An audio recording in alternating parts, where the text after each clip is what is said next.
on the edge of the desert when the drugs begin to take hold. You're either in or you're out. Right now. I want to gamble.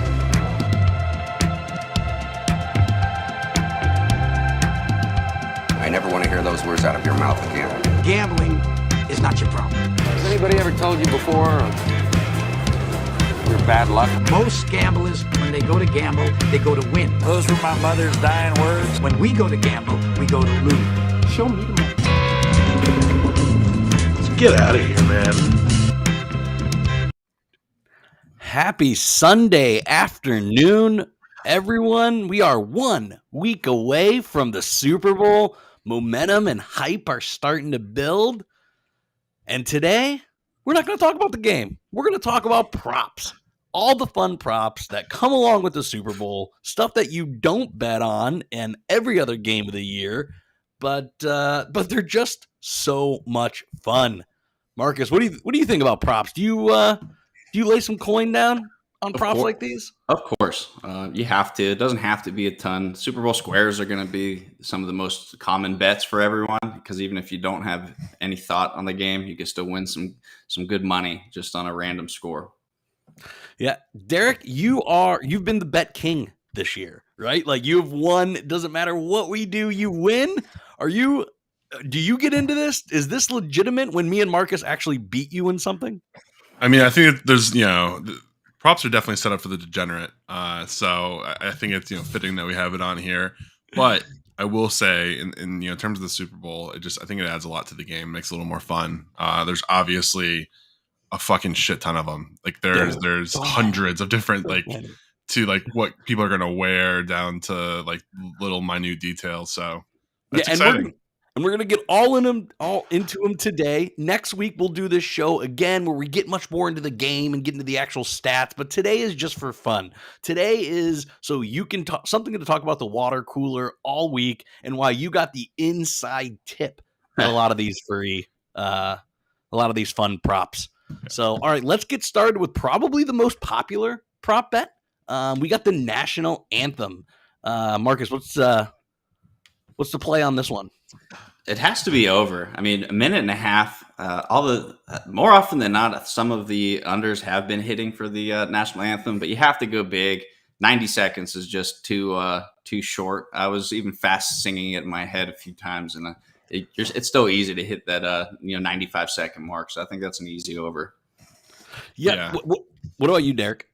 I mean, so the average national anthem time. That's why I like prop bets. I start looking at random shit I never cared about before in my life. That's always been one of your favorite things, forever. I know. The average time it takes to sing the national anthem at an event is 1:57. I don't know much of Mickey Guyton, but I've seen her enough at award shows and shit that I know that she likes to throw in some runs. It's gonna be over. It's got to be over. All right. Just like you, Derek, because I have to beat you in something. I went way overboard in my research on Mickey Guyton. But before that, the over has hit 2 of the last 3 years. So you're right. The over has been the recent play. Since this bet has really been popular, it's been about 4-4-2. So, I mean, it's almost dead even on how this bet goes. But Mickey Guyton, during the Memorial Day concert, lasted 1 minute and 31 seconds. Marcus knows a little bit about that. Yeah.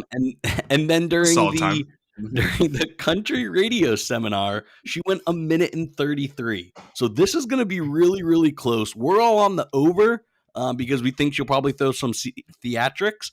But big stage, you got to soak it all in. She might take a pause here and there. It's all about that over. Yes. So she has went under the 2 times she's done it in big situations, but we're all hammering the over. All right. What's the next bet? Coin flips. Coin flips. It doesn't get more 50-50 than this, or does it? So far, through 55 games, 29 times it's been tails, 26 times it's been heads. That's why I'm going heads, guys. It's due. It's due. What are you guys doing? This is specifically the call, right? This is just what they're going to call. Correct. Okay. So I did a little research into this one. Cooper Kupp's a tails guy. He doesn't make the call, but I've read some articles today. He influences the call greatly, and he's a tails guy. So I think the Rams are going to go tails. How great would this be? Obviously, there's a ton of people that bring in analytics for past games, for stats during bad weather at night games, the referee crews, that how many penalties they throw. You have to know that kind of shit. I wish someone would dig back into the guy who's flipping the coin and what his percentage is of heads and tails going forward. He averages 13 rotations, so that's an above average coin flip. I love that. So I'm just gonna. So then we have the actual result. What's it actually going to be? And we're all on tails. Tails never fails. I'm a tails guy. It's going to be tails. It just has to be. Right. I mean, tails is like Derek said, it never fails, and it just has. That's what it's come up as. So you gotta tail the trends, gentlemen. You gotta tail the trends. Yep. So then obviously this is just a matter of what did we think they're going to get called? What do we think it's going to be? So I got the away team, the Rams winning the toss. The interesting thing too here is if they do win the toss, I didn't see this prop, but do you think they receive or they defer? Because they're kind of 50-50 on that themselves. Man, I feel like the way to go, it has to always be to defer. Yep. But I think with McVay, this could be one of those weird situations. He wants to make up for his Super Bowl failure. So maybe it's like, hey, let's just go out, because it's both sides of the ball for them can make a statement early. But maybe it's just go out, show them that we can fucking handle business on offense, and then let our defense shut it down come second half. I It's think always defer, because that way we can control the game script there in the second half. I think a lot of times when they want the ball, they want to get out and score on the first drive, get a stop, score on the second drive. Now you can start to put some pressure on that team and make them a little one-dimensional. If you do that against a team like the Titans, where they start shying away from their bread and butter, the Bengals want to throw the ball anyways. It's not like you're going to get them out of their script by trying to play catch up. Like, they want to throw the ball. I think if you're the Rams, put your best unit on the field. Your defense is your best unit. Get them on the field. It's going to be interesting. I can't wait to really dig into this game. I have a lot of things to say, but that'll be for next week's show. The next one's an absolute no-brainer. Yeah. This is the easiest call, I think, of the entire Super Bowl. I mean, even you look at the hype going into Super Bowl. Granted, it's not two huge market teams. LA doesn't have a ton of fans in LA. Bengals are a smaller market. But the whole media week's been dominated by the retirement of Tom Brady. They're going to mention it a couple times. I'm like, can I put a number? Like, over under 4 times? Like, that's where I'm at. Yeah, it's going to be hammered. This could be the easiest play of the entire weekend. For sure. So I can't imagine the money's good on it. Speaking of easy plays, I think our next prop coming up is just about a guarantee as well. There's going to be some cameos. There's going to be the story. It's another thing that's kind of still sliding into the news, and just because of his relation to Matt Stafford. And my favorite part about it is that they're going to present it in a way as if nobody's heard this before. Yep. As if this is like a fun new fact that they just their research team discovered and nobody knew this before. They're going to show the picture of them as kids, like we've all seen, right? Because we've seen this a million times, but they're trying to capture this new audience that hasn't heard this 4,000 times. Yeah, this is, like you said, just as big of a slam dunk. Who's announcing the game? Who's calling the game? Is it Joe Buck again? Do we know who it is calling? Because if it's Buck, it's a guarantee. I think it is Buck. I can't stand him either. As long as it's not It is Collinsworth. Al Michaels and Chris Collinsworth. So we are blessed with Collinsworth in the Super Bowl. Well, that's Collinsworth's favorite story, so we're definitely going to hear that. This is Al Michaels' 11th Super Bowl. So, and it's his last one with NBC. So yeah, now our favorite one that I haven't really gotten to find anywhere. It's just a creative one. It's all about the boobies, man. The infamous JT, Janet Jackson, nip slip. Are we going to get one again? I'm going to say yeah, because give the people what they want. It's LA. Let's put on a show. I can tell you there's a 0.0% chance of that ever happening again, unless somebody intentionally, maliciously, because I guarantee they have to be so taped down. Yes. And there has to be in the contract about that. I guarantee you that'll never happen again. I can't imagine what that fine was when that happened. There's no way they're letting that happen again. This is Derek said. It'll be astronomical. Yeah, for sure. How many times? Never mind. So here's kind of a good one. Speaking of we got the Stafford Kershaw kind of relation, and this is just an interesting, weird one that has been floating around. Will it be a Stafford jersey just because of the Detroit connection? I'm gonna say yeah, and I'm actually very excited for this Super Bowl halftime show. It's gonna be an eventful one. I mean, with nip slips. Marshall doesn't strike me as a football jersey guy. I don't think I've ever seen him in a football jersey. And to be honest with you, I don't think he necessarily knows that Matt Stafford plays for the Rams. Like, I just don't think he just strikes me as a guy who has doesn't follow the game. I saw him in the booth for a Michigan game, and he didn't look like he really understood what was going on. So obviously, that was super a busy weird guy. interview. It was so awkward. Eminem in a football jersey, and the only one I found was him in a jersey with his own name. Now he does rep a lot of Lions gear, just no jerseys. Yeah, so yeah, I could see him going Lions gear. I just don't see him. I can't see him putting on a Rams Stafford jersey, so maybe a Lions Stafford jersey. I still don't see it though. Either like one's a when winner, you see baby. on your screen, this amazing Photoshop job. Right, exactly. Looks so natural. The next one is amazing one. I'm glad I went on the other side of this this next prop, boys. Me too. I feel good now. Actually, I do kind of feel really good, but I mean, especially if we're talking about being kind of degenerate, all the actual Super Bowl parties. A lot of people are going to be at these Super Bowl parties, to get Monday off work. They're already taking it off, but just to have a party to drink and have fun. But if you don't really care about the game, these types of props and these commercials, like more often than not, these commercials are talked about before and after, all in all, like all through and through. So if you don't care about them, these are going to be hilarious. They better be. We could use a lot of good humor after, but I'm going food, drink. There's just more options, so I'll go with the bigger variety there. So Yeah, last brands. year's it was. Do you guys remember what it was before I let you guys know? Mm-mm. It was Michelob Ultra, so it was drink, and it was their organic seltzer. I didn't even know that was a thing.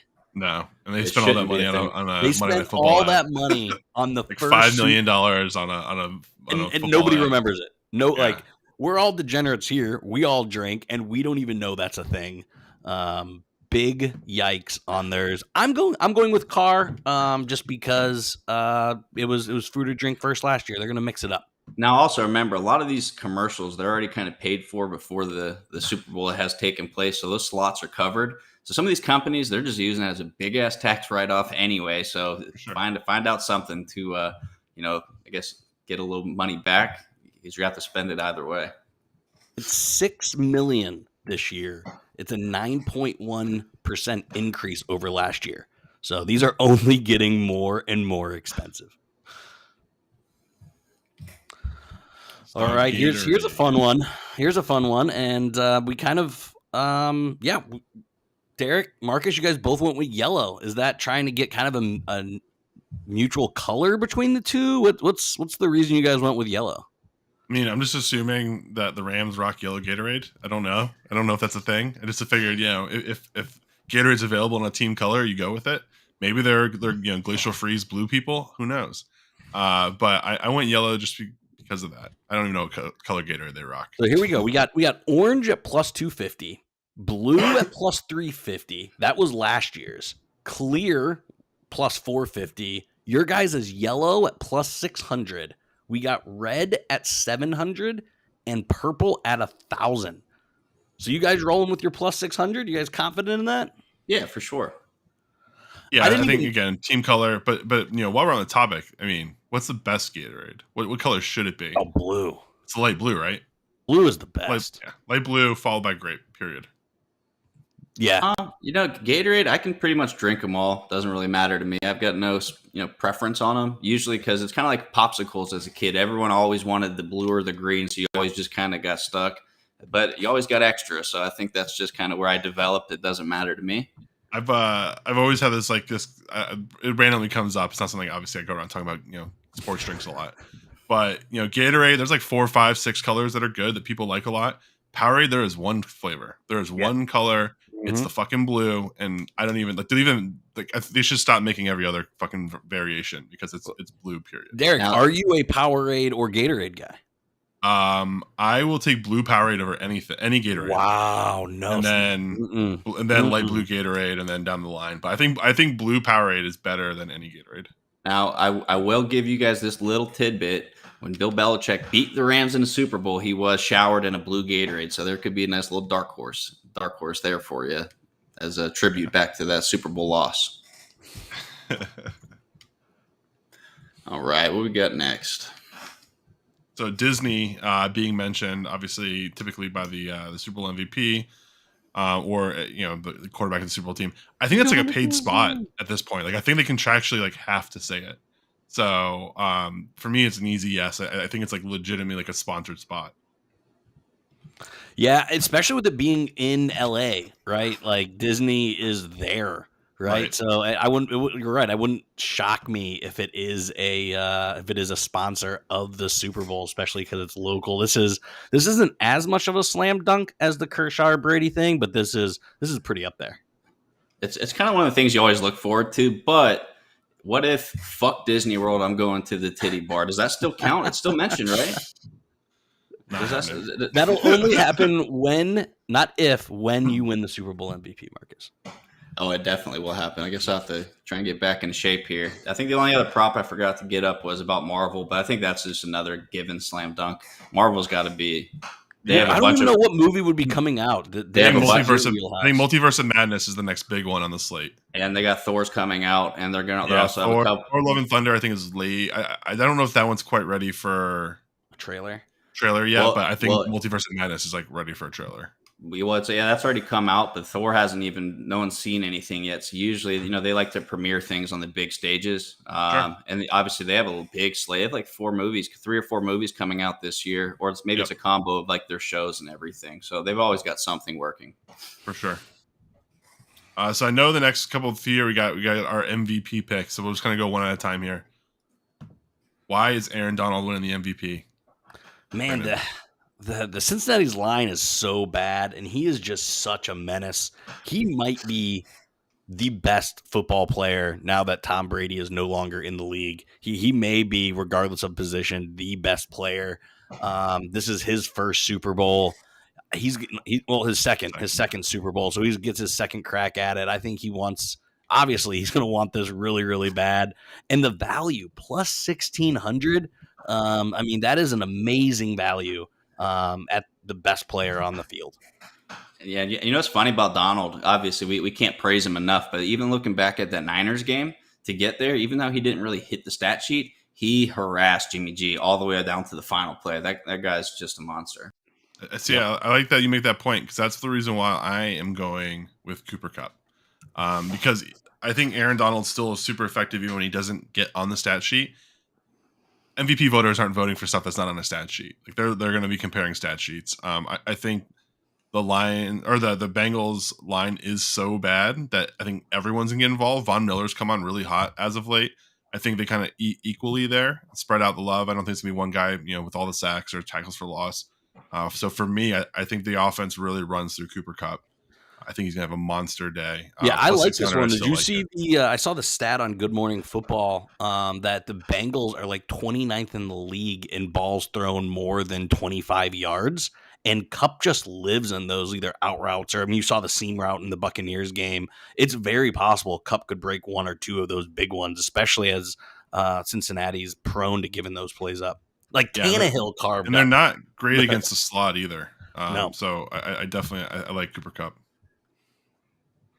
Speaking of Von Miller, I'm glad you brought him up, man. So check out these odds, 35-1. So at the beginning of this year, I was hoping to get a Rams-Chargers Super Bowl. I thought it would have been awesome to have two home teams in their home stadium for the Super Bowl. Because neither of which have any fans, by the way. It's so crazy that we didn't any of us pick the Bengals. So last year, Tom Brady, obviously, Bucs, first team to win a Super Bowl at home. So the Rams are going to try to copy that. Also, you know what else Tom Brady did for the first time last year? He's the first person to win Super Bowl MVP for two separate teams. Von Miller won Super Bowl MVP for the Broncos, shutting down old Ham Newton. And with all that pressure, all the attention going towards Aaron Donald, I love this value at 35-1. I've got $25 on it, and Von Miller, $25. Yeah, he's got 7 or 8 sacks in his 10 games, including the playoffs.